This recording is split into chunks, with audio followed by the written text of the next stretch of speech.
Good morning guys, welcome back to Cannes. As you can see, the weather behind me isn't making this one so easy this morning. I was actually saving this, so we didn't shoot her back in January this year in Düsseldorf, as I didn't really think it felt justice to the boat being inside. She is in her home environment here, down on what would typically be the sunny French Riviera. A little bit more akin to the UK weather this morning. This is the Ocean 182. Now, slightly different naming derivative to the other Sunseekers in the range, as these are measured in gross tons. And why do we do that? Basically, this is an Ocean 90 hull. You can see one of those behind us here. Absolute weapon of a thing. But this one has the fully enclosed bridge upstairs, single driving position, and a lovely big lounge up top. So that significantly increases the volume on board, a lot more living space, and it is a fantastic option for certain climates around the world. It won't work for everybody. If you want that open, classic flybridge layout, the Ocean 90 is still the boat of choice, but for those perhaps in the warmer climates where the aircon is a little bit more reliant, or even up in the Scandinavian weather, perhaps in the Gulf, this is going to be a great solution. Very, very popular boat, the Ocean 90 on this platform. They've built and delivered 21 boats, with another 7 in build at the moment, and this is boat number 1 of the 182. Client boat lent to us back here for the show, and we have a further 2 currently in the shipyard going through build for their respective owners. So this morning we'll have a look around to just give you a quick rundown of some of the main stats on the boat here. This particular one's fitted with MAN 1900 horsepower V12 engines. There is an upgrade over that to the 2000 horsepower engines, a mixture of boats between the two. And she gets on for around top speed 26, 27 knots, 1,000 nautical mile plus range at 11 knots. So very, very versatile depending on whether you want to run at speed. Still a fully planing hull. But let's jump on board, have a look around. You have to excuse me, we haven't got the parasols out and all of the Gucci bits today, given the windy weather, but you'll have to try and imagine some of that, and I'll cut in perhaps some pictures to show you what it was like yesterday here, fully dressed up. So on the aft platform, the section we are currently stood on, you can see the flight board upside down here, and the sea bob, all the water toys you'd expect to see. The cut joint here, and that will then take the tender on the back here. Nice space for a 460 Williams. And then forward of that, you can have a sliding track system, and there's room for a 3-seater jet ski there to carry 2 toys on the back here. So no need for a crane up top there. We have a sun awning that comes out of that moulding in the aft end of the flybridge there. Over on this side, this is a very nice little griddle and outdoor wet bar setup. As you can see here, all the working deck equipment behind, and then this sort of semi-garage storage area you can see goes back underneath here. Great for storing fenders, and the sea bob actually fit into these custom lockers here in the deck. Now this is our extend system, come up easier to see in the cockpit. On several boats in the Sunseeker range now, you'll see on the 88 Yacht, the 90 Ocean, and the 100 Yacht. So this drops down to give you that huge then seating pad across the transom on the bathing platform. Very, very nice. You want to keep an eye on your kids or just connecting with your mates in the water. And as you can see, then brought up into this position, we open up the gates either side, and then you've got this increased volume of social seating here in the cockpit. Now loads and loads of different options in here, what we can do in terms of formal dining, fixed tables, coffee tables, freestanding furniture, or even fixed moulded, more classical style, with increased storage in the bases, depending on an owner's needs. This particular one, as you can see, configured with freestanding furniture, works very, very nicely, as often the view, as you can see here, is to look out the back of the boat. Now there is an optional privacy screen in here in the track that drops down to give you privacy in port, and then when you're underway at sea, all this folds up, drops down, and gives you the conventional look of a transom across the back of the boat. Now really, really wide boat here, just trying to give you the scale. She's got a beam of over 7 meters, and this really, really does increase the space on board over something like over there. As you can see, that's a very classic Sunseeker 88 Yacht, much more of that very sleek profile classic styling, but the increase you get here is absolutely phenomenal. You have to excuse if there's wind noise on the camera, little we can do about that today. Now before we go inside, I'll access off here, we'll do this later. This is the crew space down to the engine room. We have the optional port side deck sliding patio door system, I've got a door here through into the galley, so provisioning for the crew is very straightforward. And then up here on the bow, you can see we take this width all the way right up to the stem or the bow, depending on your preferred nautical term. And you can see here all the working deck gear, twin anchor winch upgrade on the front here. Proper little ship technology in this, so we've got hydraulic stabilisation, hydraulic thrusters, hydraulic winches, and this wonderful social seating area. Lift up backrests on these. We can have the sockets here for the carbon style super yacht-esque awning arrangement. So that's a sort of sail canopy that sits up here above us in a couple of mesh panels, and then 4 sockets on here, and then 2 on the foredeck there, so you've got 6 in total. Little pop-up lights in the table here. These are pretty cool. Somewhere very, very nice to come chill out in the evening. There's the option for a drop-down projector screen up here if you want to have a sort of a cinema set up, and you can imagine chilling out with all your family and friends up here in the evening, watching the sun go down with a movie on. Up here, so you do have the option of a sunroof in this moulded section, but often in the really hot climate with the aircon running, there's little need for any further glass over and above what the boat has already. Storage underneath a lot of this seating, and you can see lockers here for fenders and all the typical bits and pieces you're likely to carry on board. Here on the starboard deck, as we go back, we've got a door that goes through to the dining space, and this particular boat, as we have, you'll see the sofa set up in the side. No need for a set of patio doors here on the starboard side. I will just show you a couple of things here in the cockpit before we go inside. So we've got a little wet bar arrangement here. Obviously the griddle was on the aft deck. We've got a refrigerator and an ice maker on that side, and then over here to finish off, the option for the effectively second station control on this particular boat with the thruster, throttle and engine controls. Right, so inside, as you can see, doors stacked right back here on the starboard side. 4 big panes of glass on sliding door runners. You can see no threshold on the door frame there, as is synonymous with the other Sunseekers throughout the range, and that gives us this wonderful flow through into the inner accommodation.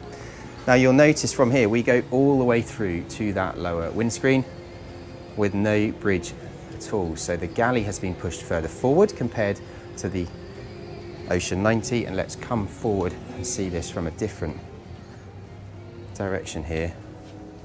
Very, very much a blank canvas in here. So each owner will have a different set of requirements. This one, as you can see, a huge aft lounge area. The curtain's currently closed, but you can imagine how much light on a sunny day comes through these side windows. We've got a huge 65-inch TV up there with a big AV pack upgrade on the Weimar lighting control to show you on here. So these are, see on some of the larger yachts, basically zoned control throughout the boat, which is really cool.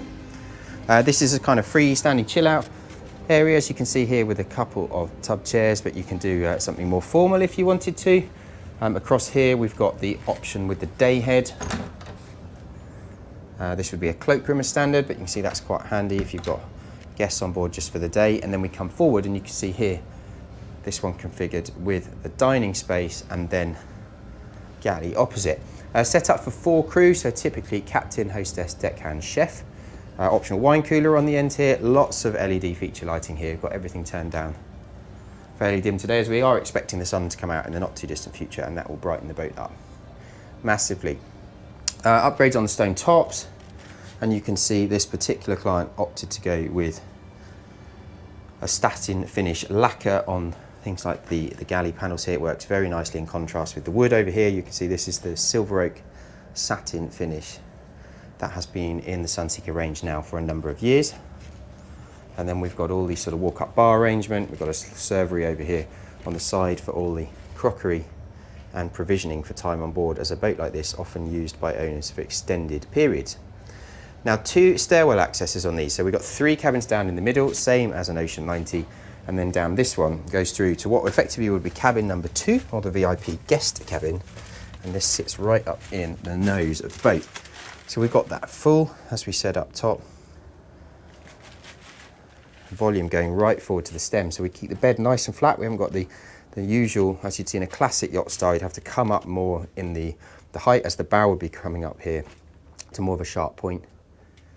So it keeps everything almost down on one level. You notice the floor and the ceiling in this cabin is totally flat. And then in this one, you can see bathroom upgrade on the shower porcelain there.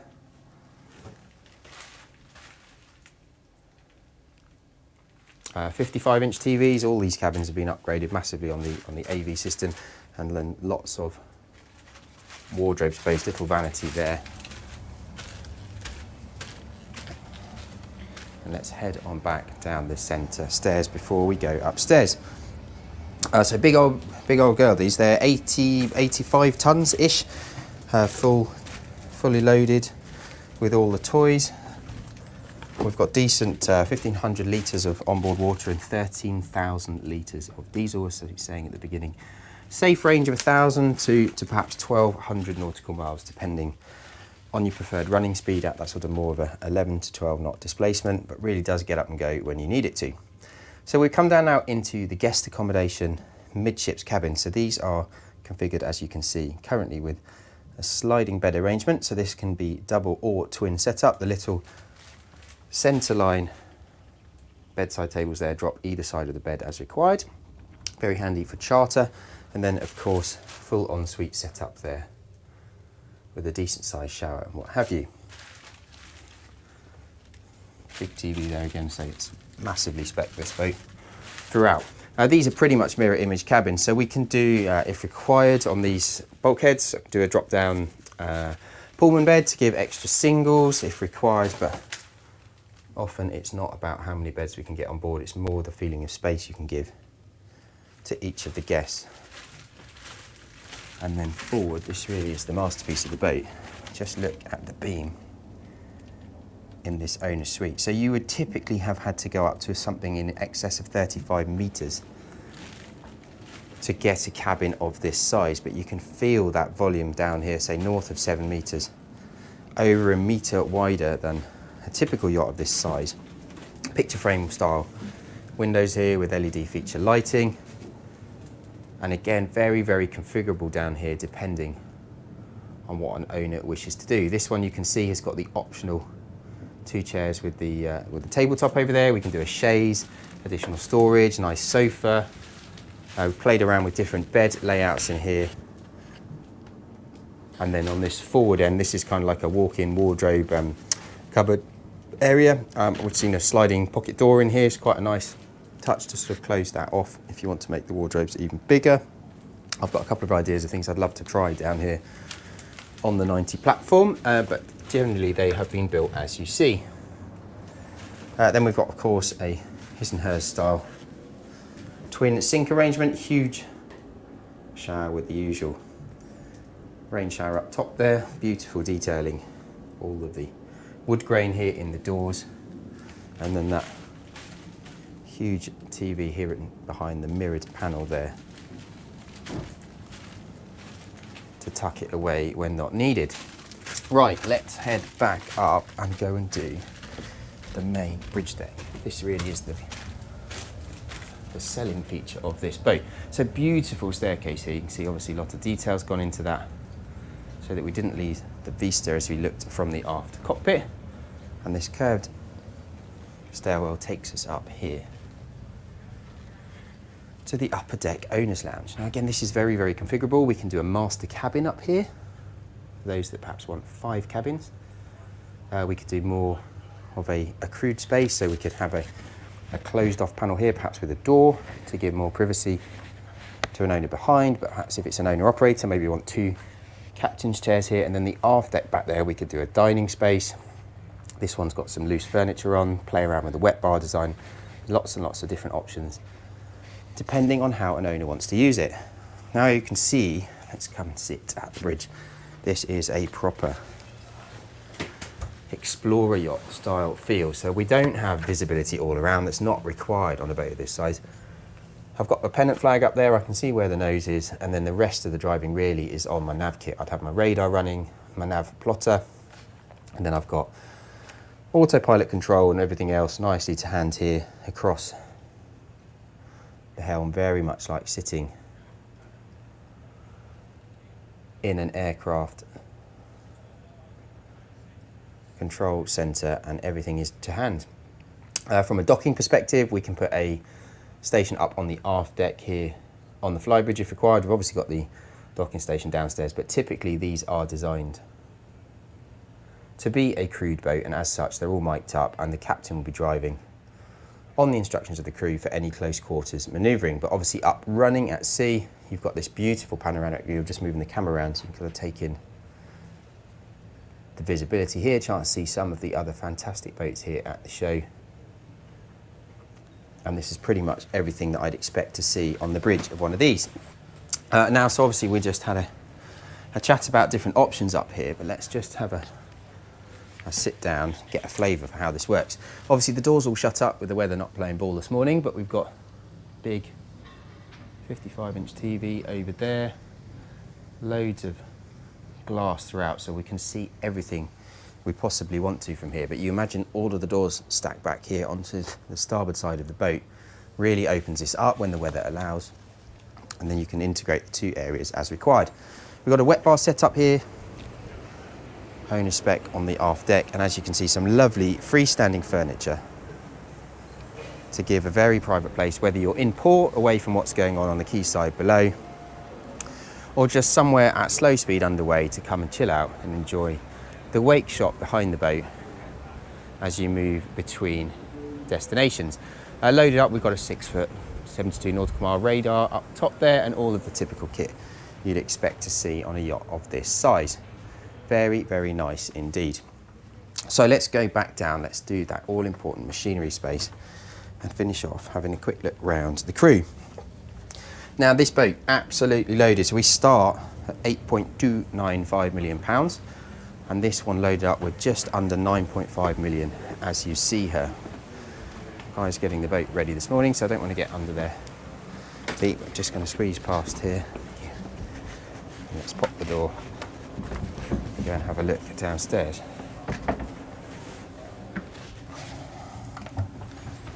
So down the stairwell here, obviously working area, so we've got, excuse the flashy lights in here, we've got a hard wet room style floor. Obviously it's a high traffic area.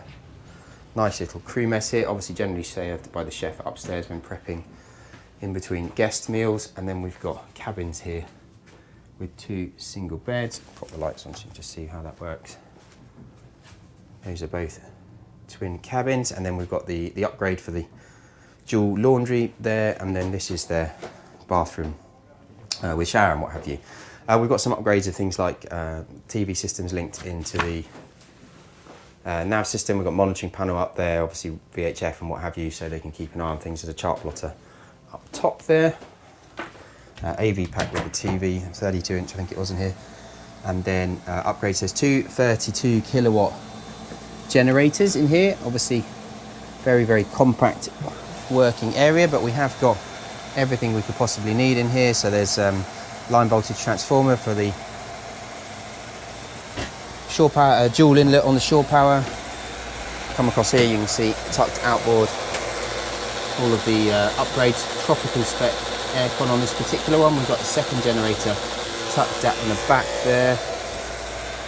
Engine controls in the middle here. You can see all the day-to-day electrical boxes here for the main breakers for the AC and some of the DC systems on the boat. And then for maintenance, you can see Walk-Thru around the back here. We're on the port side of the boat looking backwards at the moment. You can see the steering system and the Glendenning shore power system over there.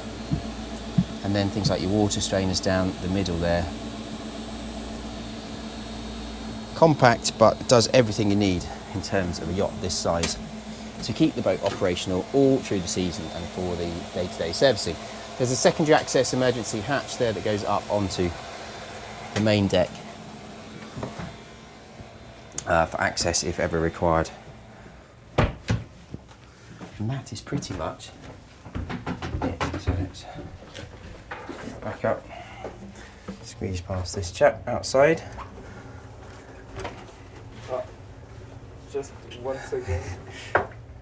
Just let him finish, wipe down that window. So delivery on one of these, if we were going to start afresh now, we would be looking for a boat at the end of the 2025 season. So about, Sorry. no problem at all, about 17 months to do an open spec from beginning to end. Obviously lots and lots of different options on one of these. So you can have a lot of fun putting something together to suit your own requirements.